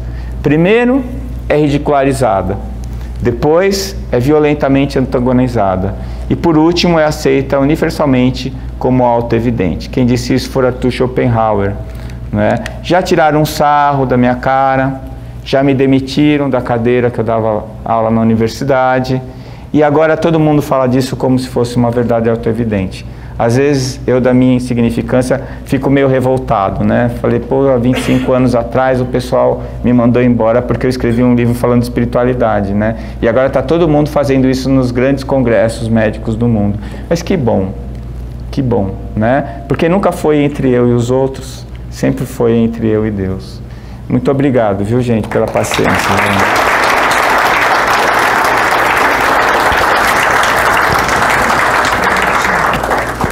Uma coisa.